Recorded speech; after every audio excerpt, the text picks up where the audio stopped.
Здравствуйте.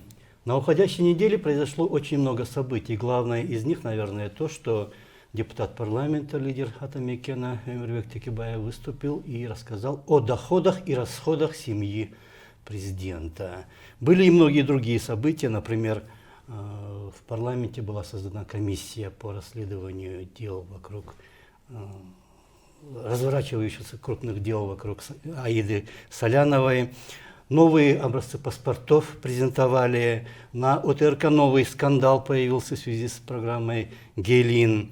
Государственная прокуратура предложила уволить председателя Государственной службы регистрации.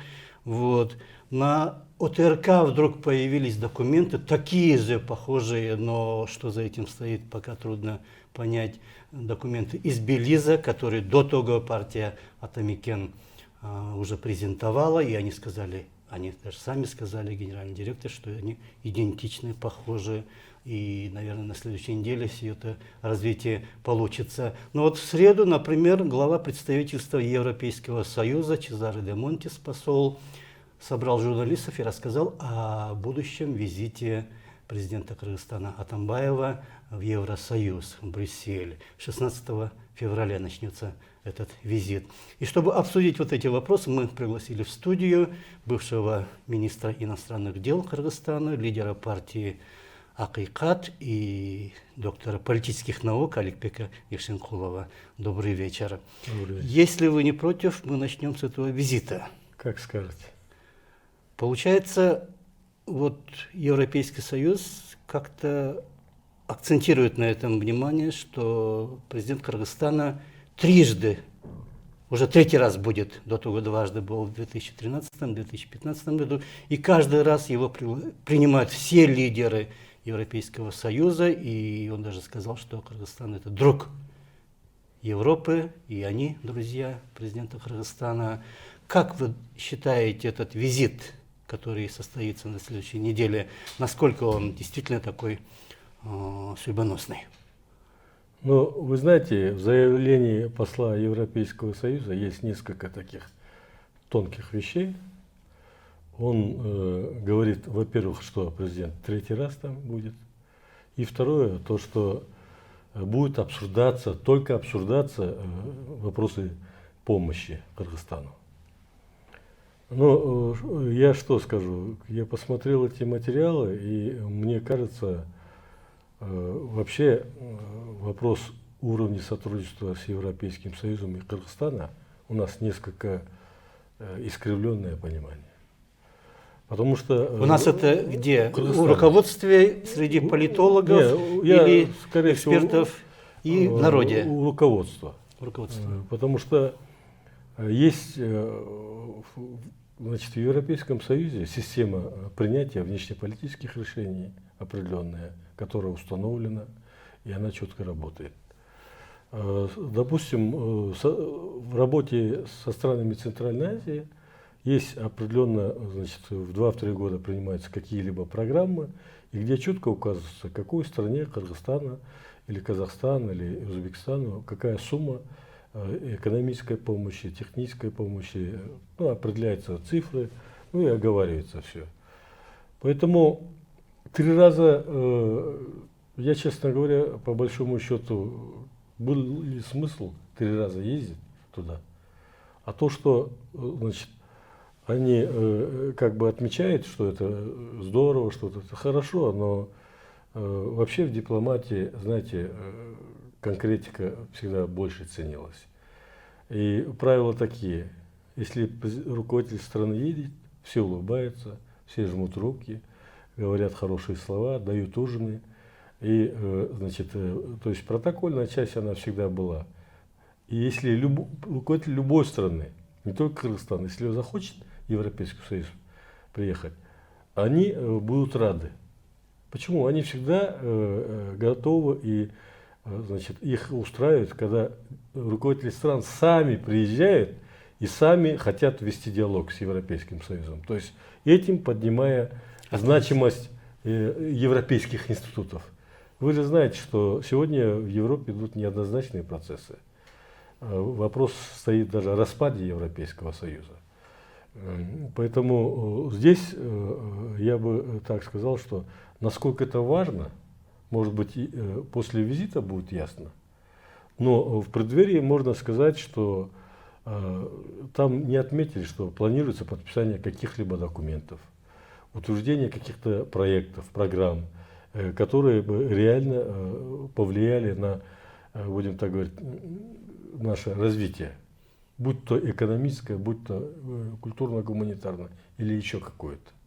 Пока это не прозвучало.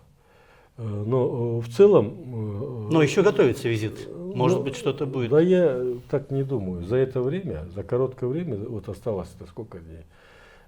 5 2-3 дней, дня. да, 5 дней. Обычно перед визитом руководителя страны уже за месяц какие документы будут подписаны. Ну и программа, там, какие проекты будут утверждены. То есть все согласовано заранее на экспертном уровне, на уровне послов, на уровне министерств. Пока мы этого не видели.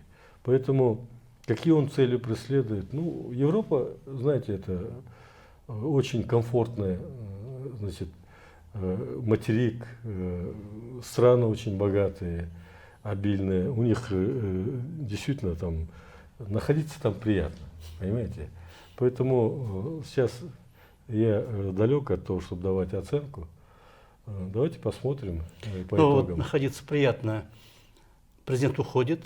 Обычно многие лидеры не только стран, но и организаций, даже когда они уходят, собираются вот через несколько месяцев уходить с поста, они начинают путешествовать, чтобы вот за оставшееся время посмотреть. Ну, вы знаете, страны. это могут себе позволить богатые страны. Бюджет страны, который 21 миллиард сомов дефицит, каждая поездка, во сколько это обойдется, вы сами понимаете.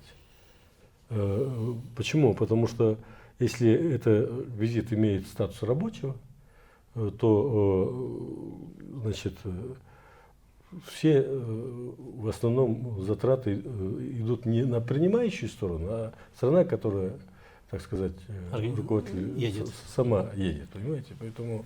Но вот перед этим как раз были, остальные не будем вспоминать, 2 визита. Последний в Китае президента. До того он побывал в Индии. Сколько документов было подписано? На моей памяти ни одного документа, к сожалению. Ни в Китае, ни... Ни в Китае, ни в Индии. Но в Индии был форум. Ну, форум, Бизнес-форум. вы знаете, это форум-то обычно после форума, если замечаете, при визитах ну, того же самого президента России Путина или президента Казахстана Назарбаева, они заканчиваются подписанием каких-то соглашений. Экономические проекты какие-то крупные, инвестиционные, так сказать, соглашения идут. Ну, здесь у нас, к сожалению, пока ни одного не было. Только выступили, да, поговорили, да. а после Китая он неделю остался в Китае. Что было за эту неделю, вы не знаете? Ну, здесь сложно сказать, потому что он же был на отдыхе вроде. Без прессы. Да, без прессы и вообще мало информации. В принципе, каждый человек имеет право отдохнуть. Другой вопрос, насколько эффективно и насколько часто это уже. Но вот протоколом дипломатическим каким-то образом регулируется, что глава государства должен лечиться только у своих медиков, например, как вот носить пиджак, например, только собственного производства страны. Нет, ну такого ограничения нету. Значит, но в принципе, насколько я знаю, ведь глава государства показывает пример всей стране. И я думаю, что у нас тоже есть, в принципе, врачи. Их, конечно, немного на высоком уровне, которые могли бы, так сказать, оказать помощь любому человеку, будь он президент, будь он рядовой гражданин. Здесь вопрос этики. Да. То есть, если человек, каждый сам своеволен, где отдыхать, где лечиться, тем более, если есть финансовые возможности. Но обычно, насколько мне известно, многие руководители стремятся, значит, отдыхать в своей стране, ну, лечиться, если только сложные проблемы где-то за рубежом, а так, если все так нормально, лечится обычно в своей стране. Вот как раз посол Европейского Союза говорил на встрече с журналистами, что предыдущие соглашения, вот это общее какое-то между Европейским Союзом и Кыргызстаном и вообще регионом Центральной Азии был подписан много лет назад. За это время произошли много событий произошло и в Европе, например, вот Брексит, да, и в регионе, например, Кыргызстан вошел в состав Евразийского экономического сообщества. Поэтому кое-что надо менять. Вот как вы считаете, вхождение Кыргызстана в Евразийский экономический союз, он сильно повлиял на другие отношения международные? Да нет, я так не думаю. Вы знаете, именно после, значит, вхождения Кыргызстана в Евразийский экономический союз, вы помните, Европейская экономическая комиссия приняла решение на какие-то товары, квоту нам, Кыргызстану. Вы помните, наверное, это было в прошлом году. Но насколько наши этими квотами воспользовались, это такая же ситуация, это когда... ВСП. Да. Такая же ситуация, когда мы вошли в Всемирную торговую организацию, там были преференции, там были возможности торговать с другими странами, но мы ими не воспользовались. И здесь такая же картина идет, к сожалению. Может быть, единичные случаи есть, ну, такая в порядке частной инициативы, да? Но государственной программы такой нету, насколько я знаю. Но вот на этой встрече прозвучали цифры, например, общий объем торговли между Евросоюзом и Кыргызстаном, знаете сколько? 68 миллионов долларов. На 27 стран, если разделить, получается по 2,5 миллиона. Я вам, значит, сейчас последние цифры я не помню, но если говорить, возвращаться вот 10 лет назад, когда я был действующим министром, цифры примерно такие же были. Примерно такие же. Если суммарно 10 взять, лет? Да. Ничего фактически не изменилось. Но, хоть, наверное... 10 раз туда езди, но фактически Европейский Союз, это, знаете, консервативный институт очень международный. И он достаточно на словах, вот как посол выразился, они могут и хвалить, и гладить по плечам. Вы помните, нас все время говорили о том, что мы самая демократичная страна, что у нас права человека. И в то же время оказание помощи по сравнению с другими центральноазиатскими странами в некоторых случаях она на порядке ниже была. Поэтому в дипломатии такие приемы используются, когда гладят, говорят теплые слова, но реальных конкретных шагов, чтобы действительно поддержать страну в сложное время, ну, она может действовать только в тех рамках, которые на сегодня у них запланировано. Не то, что мы просим, вот это надо понять, а то, что у них запланировано.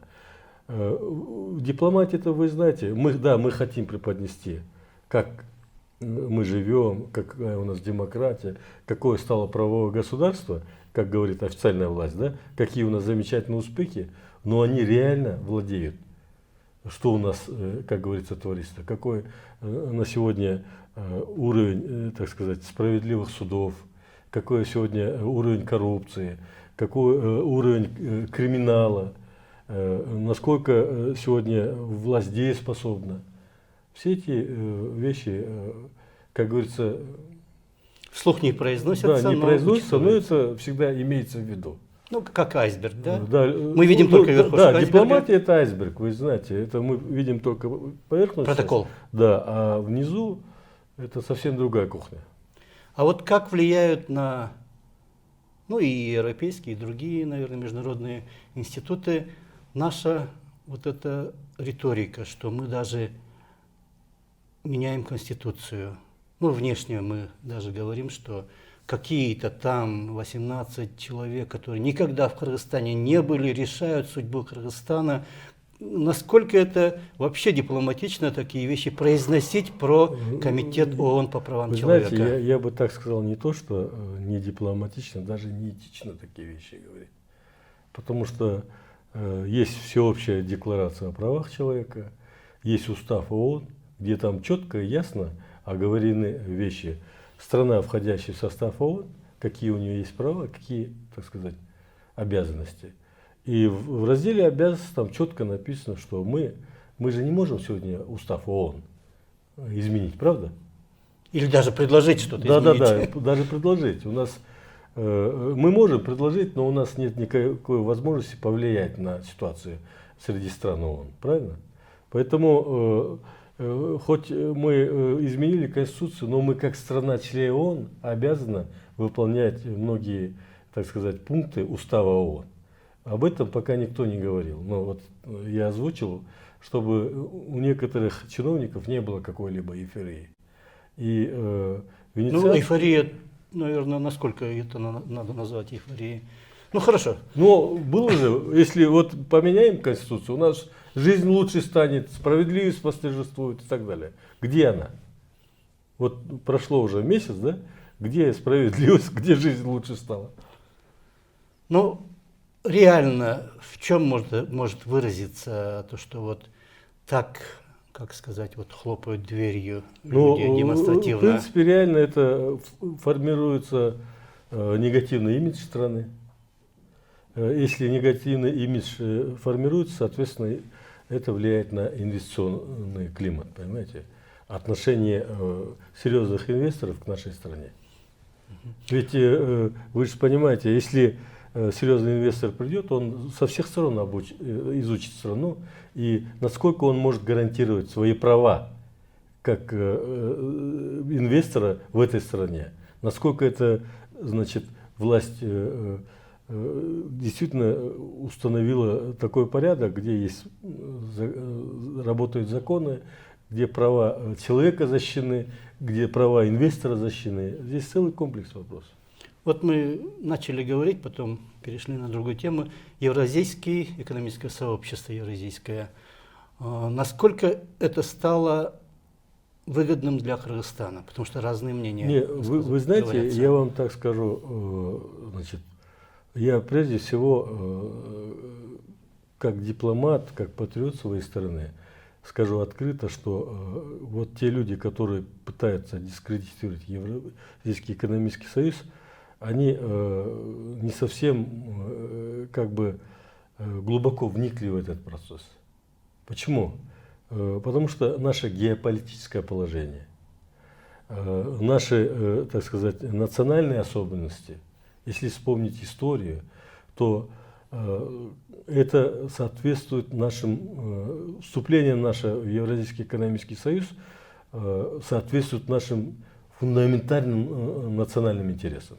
Это безопасность и экономическое развитие. Другой вопрос, значит, что вот те возможности, которые представляет Евразийский экономический союз, мы не можем воспользоваться. И вначале властимущие, которые на сегодня, знаете, населению преподнесли как будто само вступление уже благо, и сразу всем станет хорошо.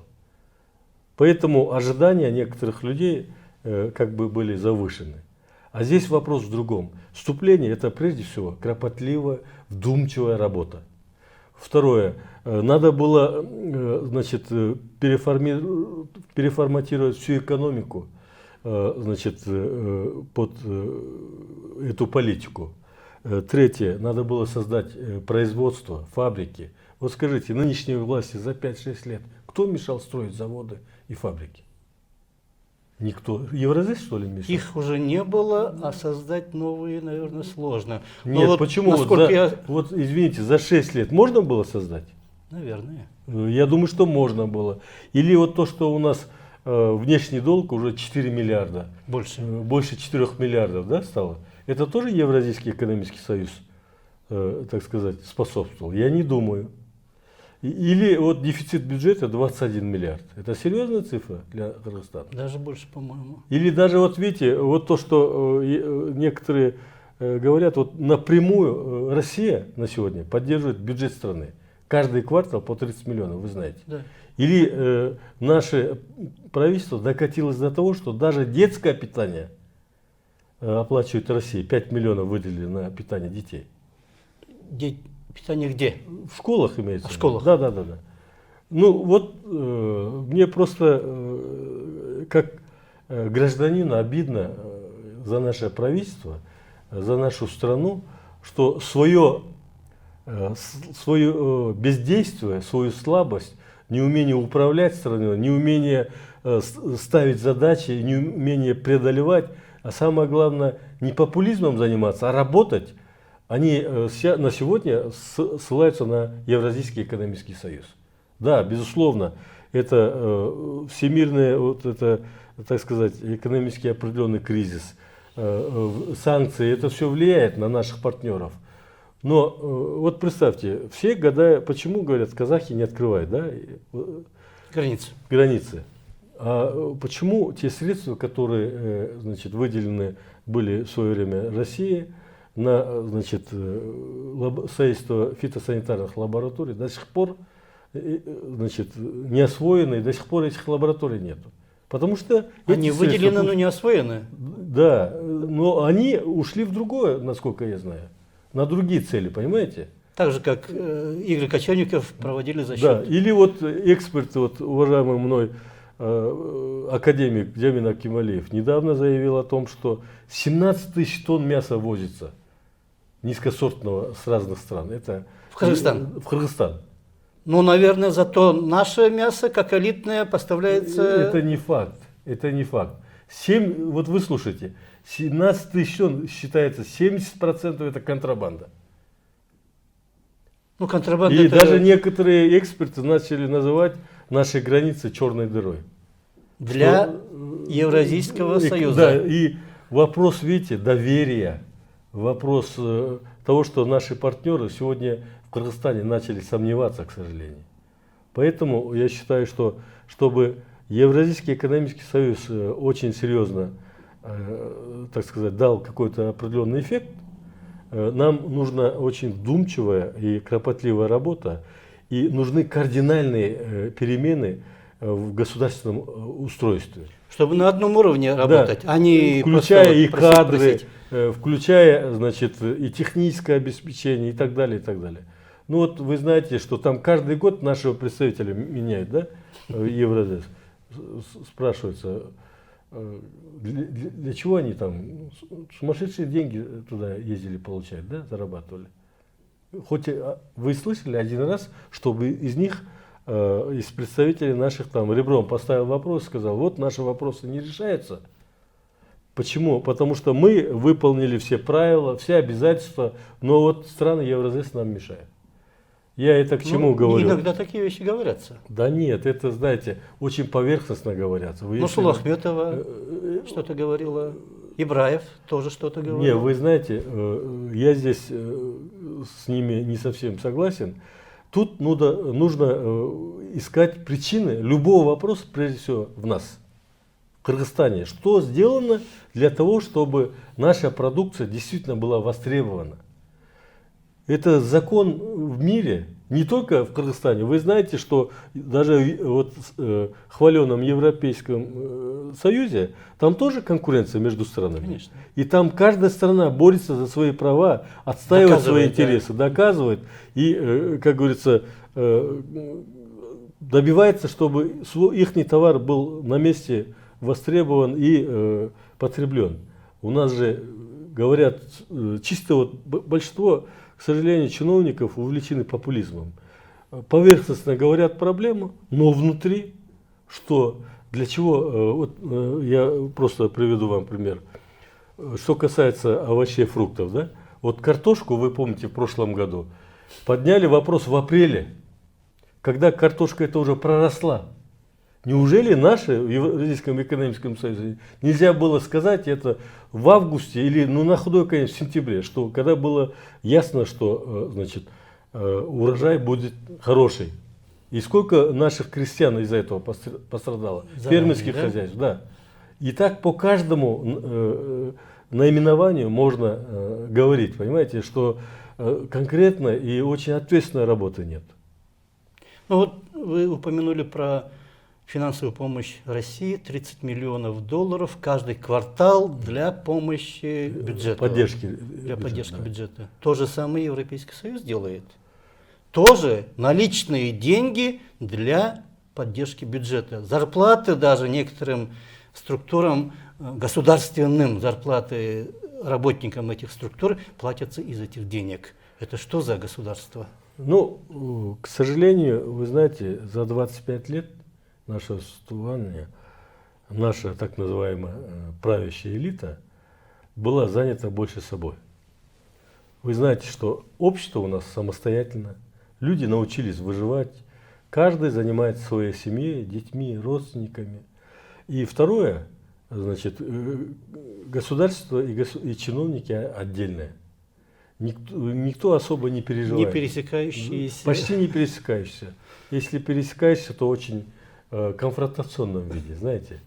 И представьте, если бы эта ситуация, допустим, вот мы возвращаясь отношений Евразес, если бы у нас не было возможности мигрантам каждый год 2 миллиарда перечислять сюда, это считается 40% ВВП, да? Да.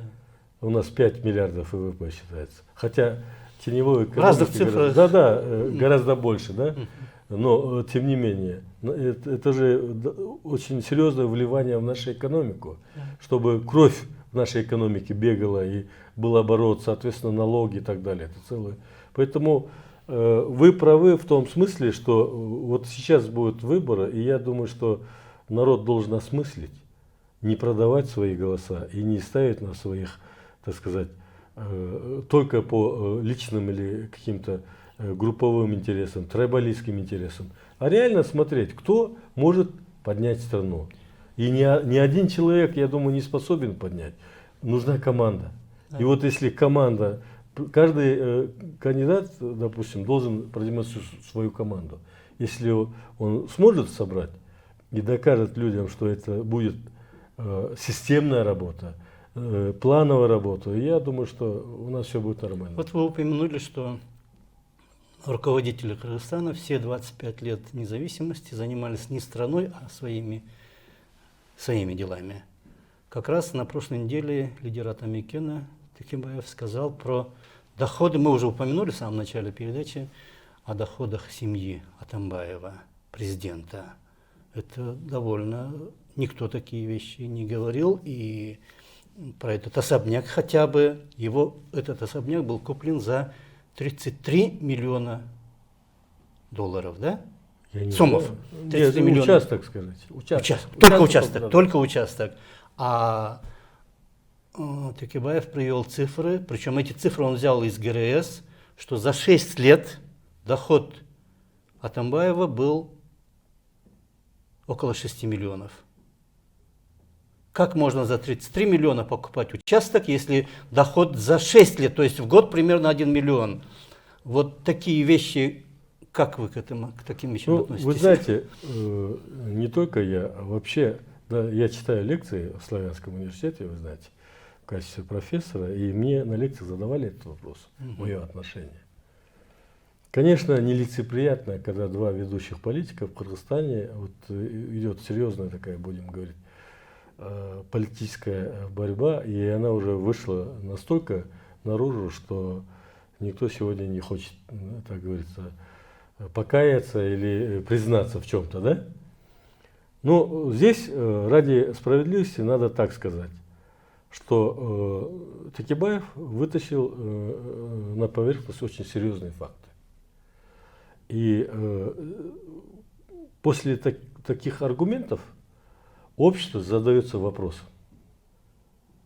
Значит, реально он продемонстрировал на цифрах и на фактах, да? Значит, президент должен ответить. И президент должен ответить не перед Текебаевым, а перед людьми, перед обществом. И объяснить. Потому что очень серьезно у населения возникает вопрос доверия. Если президент хочет достойно уйти со своей должности, и потом спокойно, так сказать, быть уважаемым человеком. Быть уважаемым человеком, то я думаю, что вопрос, который задал ему Текебаев, он должен ответить. Тем более, вы знаете, самый главный козырь, когда он пришел, он говорил вопрос борьбы с коррупцией. И сейчас большинство, с кем бы я ни общался, мне тоже задают вопросы, некоторые говорят свое мнение. И будем так говорить, взбудоражило это общество, это фактура. Да. Но не только эти, это только один из вопросов. Ну, это того же было тоже очень много, и тоже никаких ответов от самого президента не звучало, а отвечают в основном Генпрокуратура или ГКНБ. Не, ну здесь, конечно, несколько перекошено у нас же понимание государственного управления. ГКНБ и Генпрокуратура не обслуживают президента. Она Не должны. Не должны обслуживать руководство страны. Она работает на государство. А вот администрация президента или его личная пресс-служба – это другой вопрос. Они действительно должны опровергать или говорить, как говорится, давать информацию объективную. Но пока мы этого не видим. Вообще, сегодня, знаете, в обществе стал серьезный вопрос доверия всей власти. Да. И за тот промежуток, который остался до конца срока, я надеюсь, что он до конца исполнит свой долг. Отслужит. Да. Но отслужит так, чтобы его уходом общество ему сзади не бросало камни. Вы знаете, мы раньше с ним называли друг друга друг, хотя я несколько лет его не видел. Вот я бы его рекомендовал почистить перья. Знаете, иначе после ухода этот комок, он будет продолжать и будет еще больше нарастающую силу. И я думаю, что это... Вы помните, наверное, в период Ахаева и Бакиева те же самые Генпрокуратура, ГКНБ, МВД, там все их хвалили, оправдывали. Да. И сейчас то же самое происходит. Поэтому и министерство, которое сегодня возглавляют люди, тоже должны подумать, а что будет завтра. Да. Да. А завтра самое главное, чтобы вот чиновники, они думали о стране, об обществе, и у них была ответственность перед нами. И тогда у них все будет нормально. Если нет, то снова, я, допустим, не хотел бы, чтобы кто-то убегал, кого-то преследовали, снова в нашем обществе была какая-то возня, чтобы снова уголовные дела, какие-то посадки. Если вор, конечно, он должен сидеть в тюрьме. Но если чист, он должен предъявить народу свои аргументы. Спасибо большое. У нас уже и время вышло. Будем надеяться, что жизнь будет налаживаться и хотя бы периодическая смена власти, демократическая смена власти без потрясений, она уже как-то вот... Ну, вы знаете, я хотел, извините, добавить. Вот этот процесс, как бы я вот как политик, это процесс самоочищения происходит, понимаете? Это вот то, что положительное, да, можно оценить. При всей грязи, при всей этой нелицеприятных вещах процесс самоочищения. Потому что люди начали задумываться над всем этим. Да. Действительно, почему это так происходит? Кто в этом виноват? Кто коррупционер? Кто нет? Я думаю, что таким образом мы выправимся. Я настроен оптимистично. Спасибо большое. Будем надеяться, что и руководители страны, и само государство будет постепенно поднимать свой уровень и будет разговаривать и с Европейским Союзом, и с Евразес, и другими политиками на равных, а не выступать всегда в качестве просителей. У нас в гостях был бывший министр иностранных дел, доктор политических наук, лидер партии Акикат Аликбек Екшенкулов. До свидания.